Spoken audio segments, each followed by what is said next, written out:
One way you can tell this is from the heart is I have a lot of trouble doing the name switching on these videos because they're going live.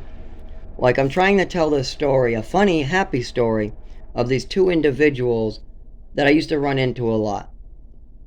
And I'm calling them Robert Robertson and Brian Beaton.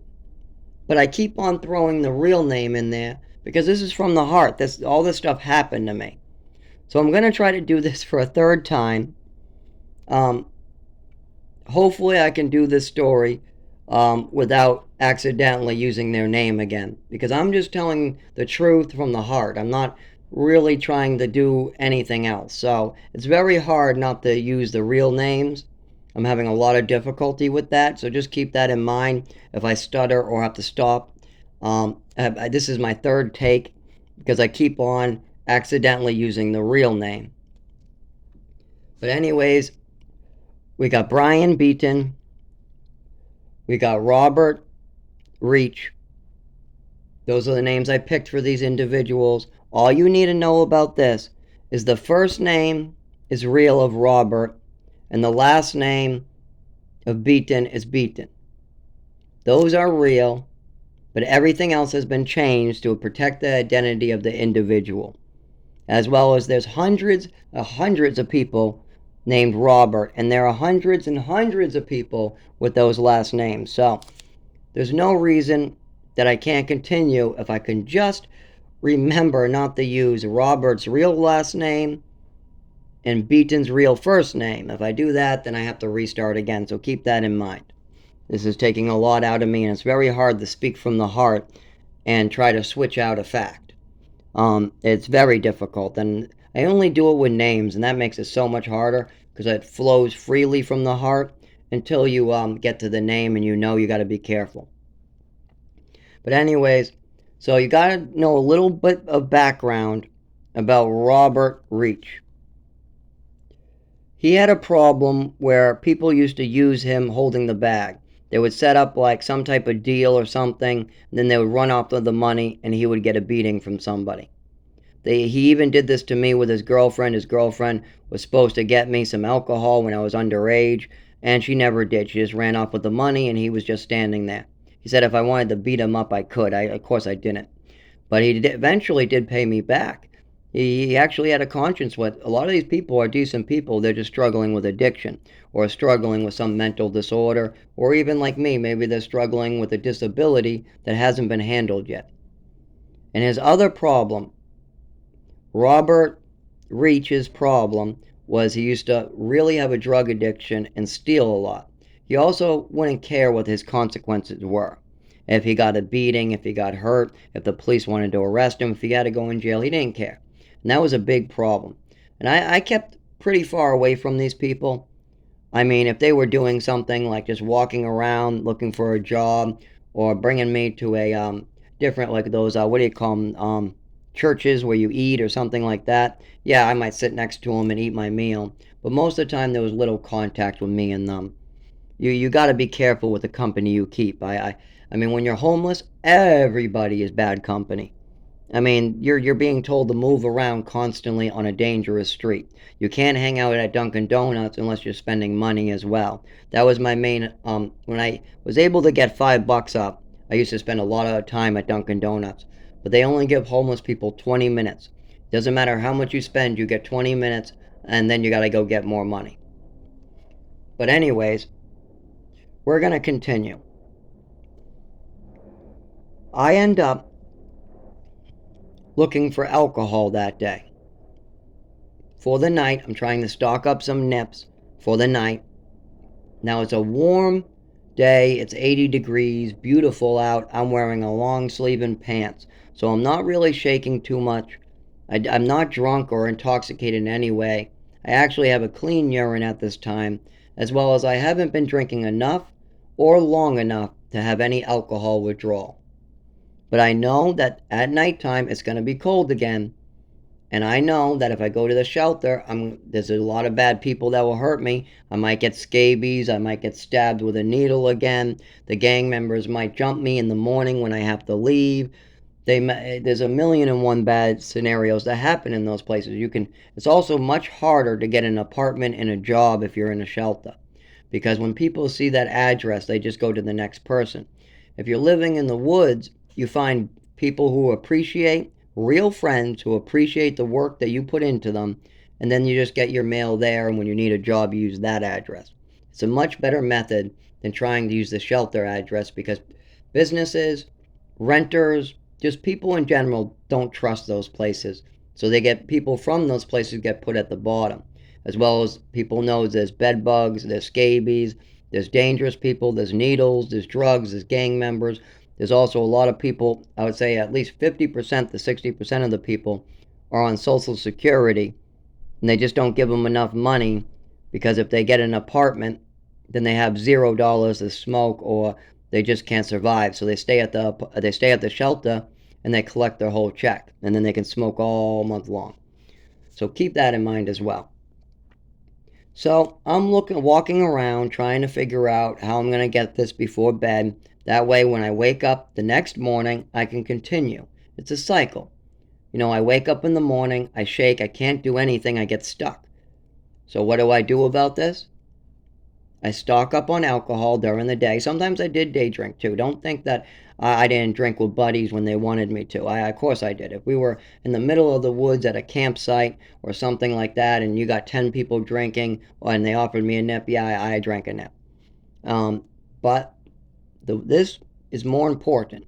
If I didn't have a stash in my tent, it was more important to refill that stash, and then I can go do whatever needs to be done. Look for a job, try to get my ID, try to get Social Security, try to go around town seeing if people need help, do my rounds. Actually, usually my rounds were first. But if I had nothing to get me moving, if I was stuck in the cold because of the cold night, things did not work out for me ever. So I knew this. I knew if I had alcohol at maybe midnight, enough of it, when I woke up in the morning, I would just have enough time to get the Dunkin' Donuts warm up. Then as I warm up at Dunkin' Donuts, I can find somebody with $1. I can take a nip in the morning, and then I'm good. The day warms up and I'm good to go. If it's winter, I have to kind of do this all day long. I kind of had to drink all day long to keep moving. And if I didn't, they would find me frozen someplace, and I would wake up in the hospital. That's it. Now, if I'm in the woods, I don't wake up in the hospital. I just keep on waking up, having a seizure, going back, waking up, having a seizure, going back. And I didn't even know that these were called seizures. I would go unconscious and then just wake up with injuries.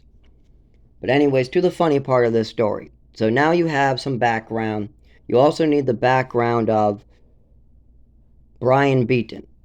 Now, his problem is he used to like to fight people, but only bad people. Like, one person owed me money and they never paid me, and they owed him money too and never paid him, and he said, I'll do all these bad things to you if you don't pay, and they paid him because they knew that he would really do it.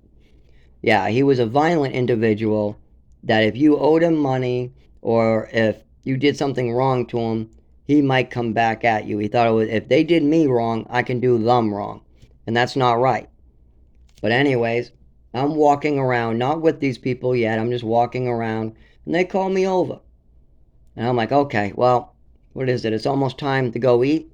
Well, I can walk with them to go get a bite to eat.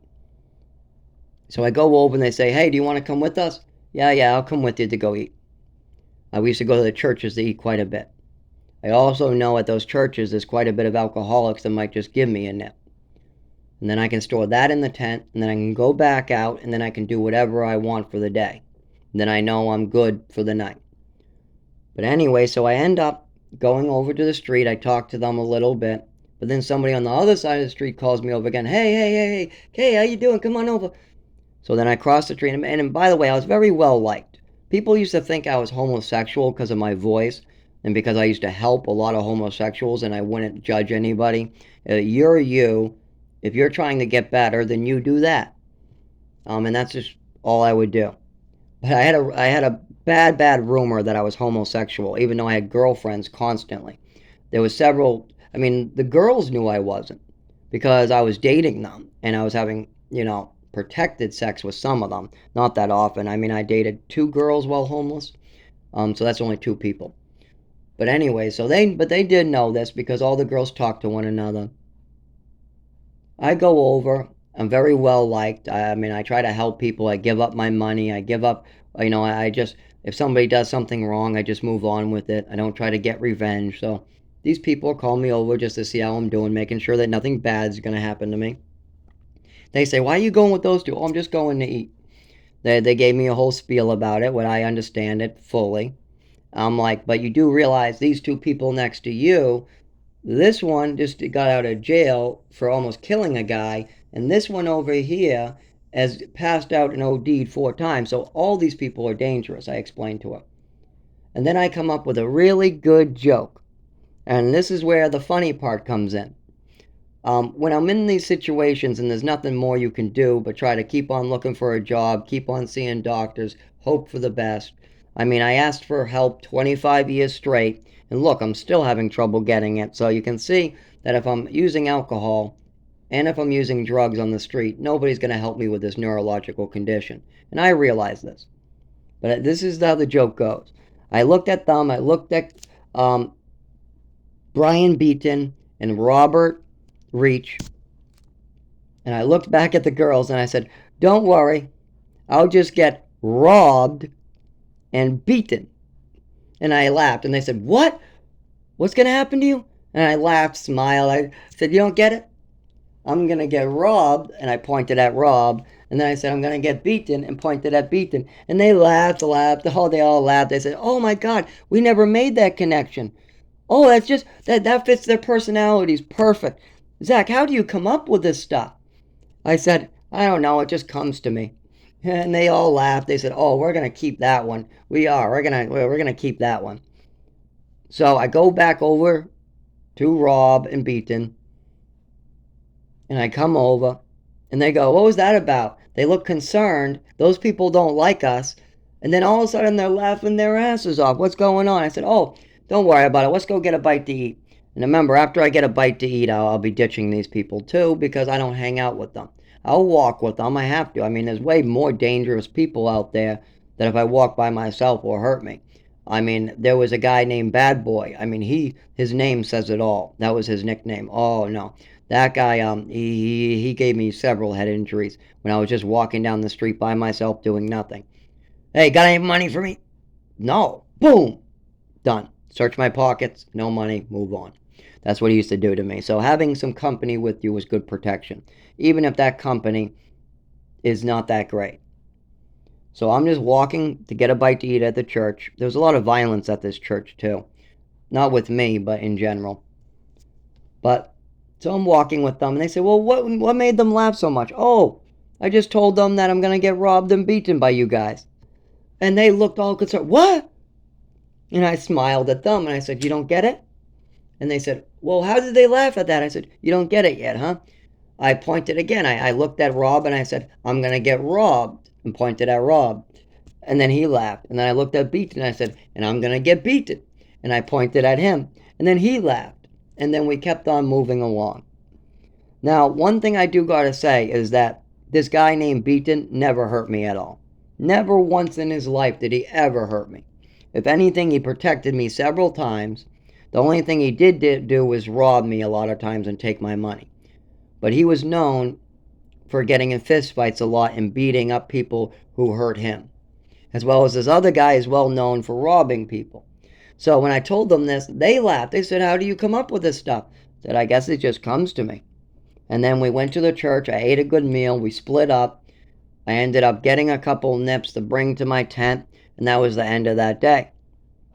But there's hundreds of these funny scenarios that are on separate that have to go in that I got to try to explain in a good way. You can see how this one might be difficult with the changing of the names. You can see how it's difficult to explain how this whole situation works while you're homeless with a neurological disorder, pre-existing conditions.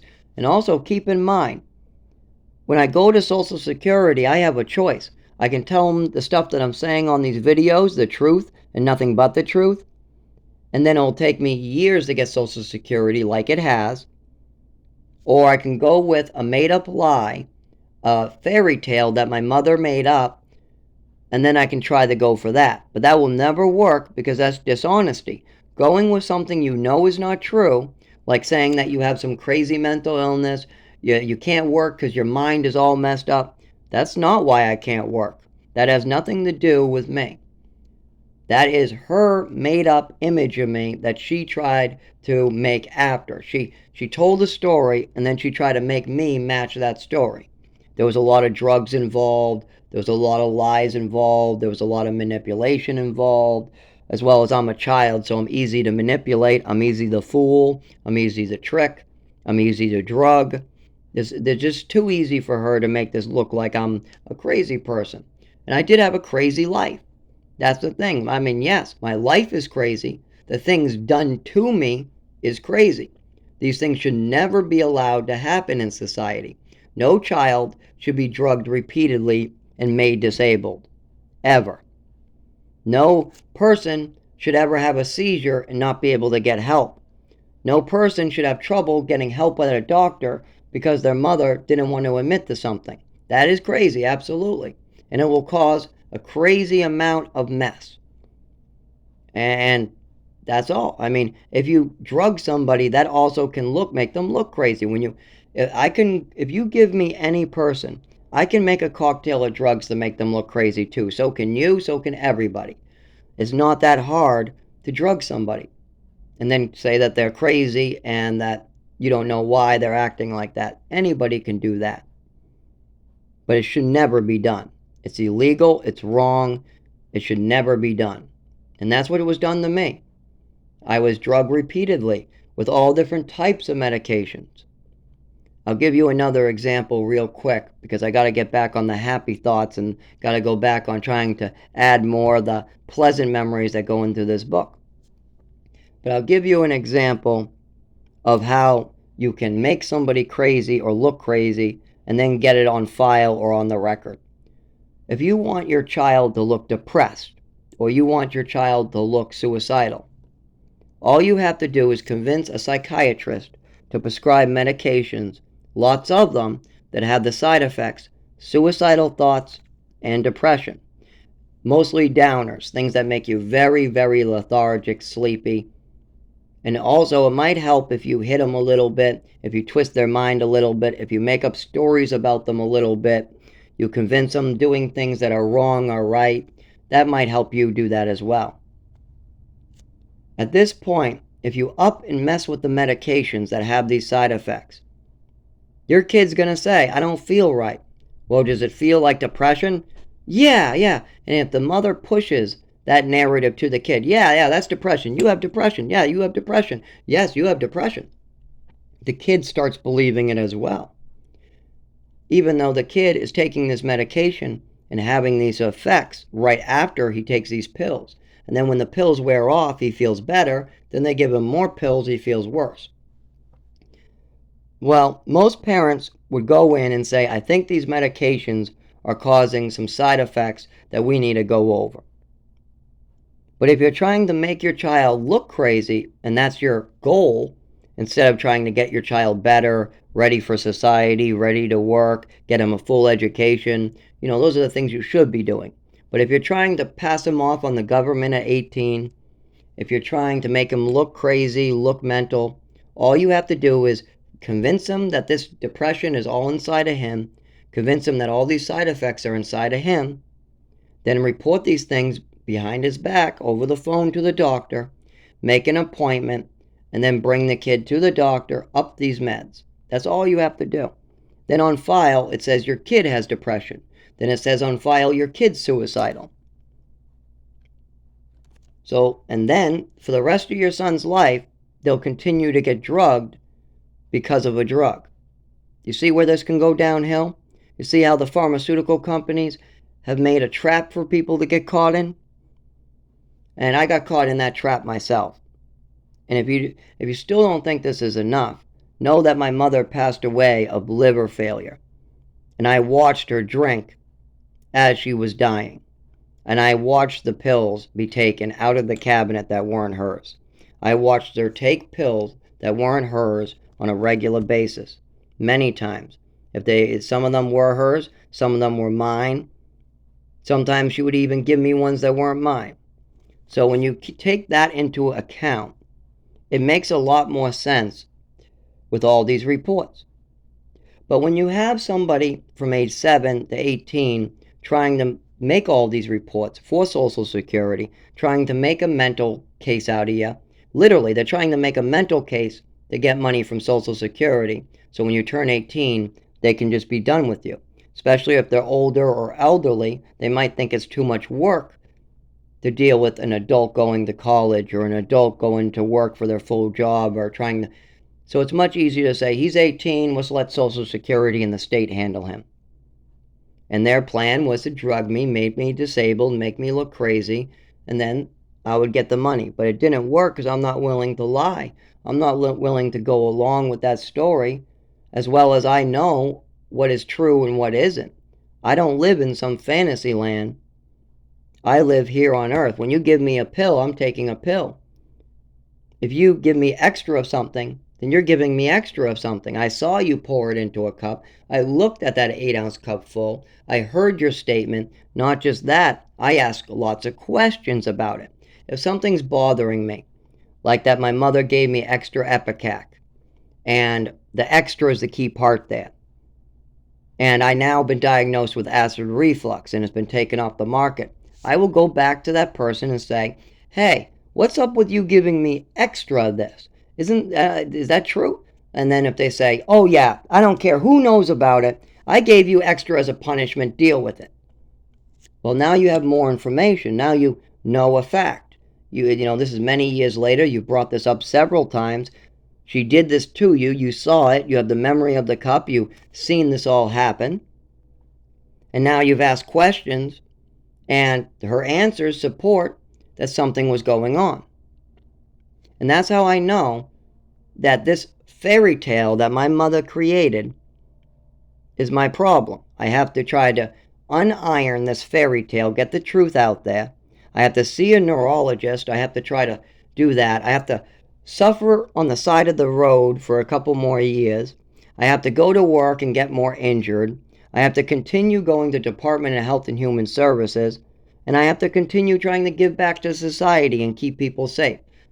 Because if other people aren't going to do the right thing, if they're going to leave people in danger, there needs to be other people out there willing to stand up and say, this is wrong, and I'm going to do something to help.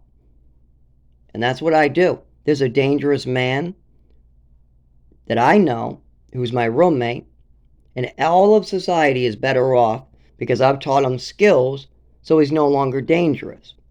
Now, that was hard on me. I took a lot to do this, but now I can leave knowing that this man is better off and that the society around this man is better off. He's learned skills so he doesn't hurt anybody anymore. I've also helped addicts move on. I reconnected an addict with their family. She was becoming a prostitute. I called the family came over. She wanted to stay in my apartment, but I told her, you can if you want, but I think you should go with your family right now. And if you don't, then don't expect me to help you later. And I kept on telling her that.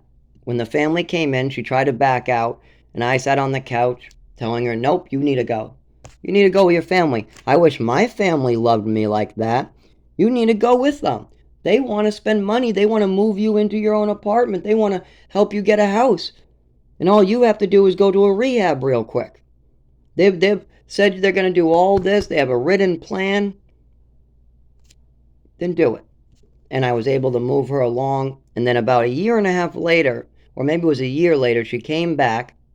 She hugged me, sober, telling me I was the only man in her life that ever cared about her in that way.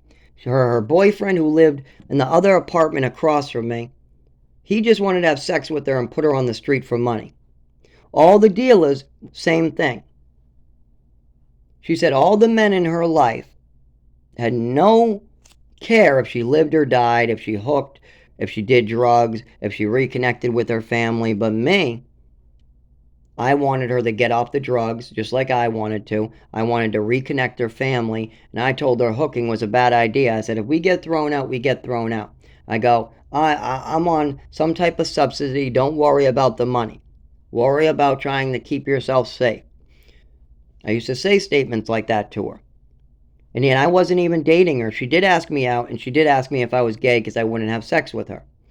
I told her, no, you're very pretty.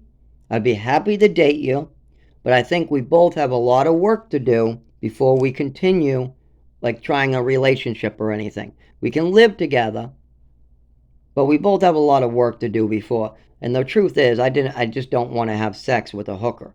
I don't quite trust that I don't need any more diseases. Even with a condom, it can be dangerous. So instead, I showed her that I cared about her. I would try to keep her safe, and I try to reconnect her with her family in some type of rehabilitation center. And then a year later, she hugged me and said that I was the only man in her life that ever cared about her like that. And hearing that from somebody was great. Hearing somebody say that they appreciated what I was doing was fantastic. I do so much for so many people and I go unappreciated, and that's okay with me. I don't do it for the attention. I don't do it for people to come up and give me a praise. I do it because it's the right thing, and I want my soul to be better when I pass away. I want a good afterlife. That's why I do it. I don't do it for the attention. Like, my mother needed attention constantly. If she was going to do a good deed, everybody had to say, oh, you're so good. You're so good for putting, she had to hear that. If she didn't hear that, then she had to create a problem and then solve it so that she could hear it. But if nobody was around, no, those good deeds never had to happen. But see, with me, if nobody's around, I still have to hold myself accountable. I still have to do good, even if it's just me. And hearing somebody tell me that I'm the only man in her life that ever cared about her like that, hearing that she's sober, back with her family, and she's about to move into her own apartment sober, that was fantastic. I did that. And I wasn't even her boyfriend. I wasn't her boyfriend at all. I just wasn't. I was just a friend next door. Her boyfriend threw her out because she wouldn't make her money or something like that. She asked if she could stay with me. I said, fine, yeah, absolutely. And I treated her right. That's it. That's all you have to do in life. Treat people with respect and kindness, and things go a lot better. Now, if she stayed with that boyfriend across the street, I guarantee you she would have ended up dead or worse, in a hole someplace doing drugs, constantly hooking for the rest of her life. But I changed that. I changed those events. Just like I changed my roommate. He now has the tools that he needs to move on. And I now need to move on too, but this neurological disorder needs to be handled. I hope that these good stories and some of my real life events has helped some people understand what you should do in life.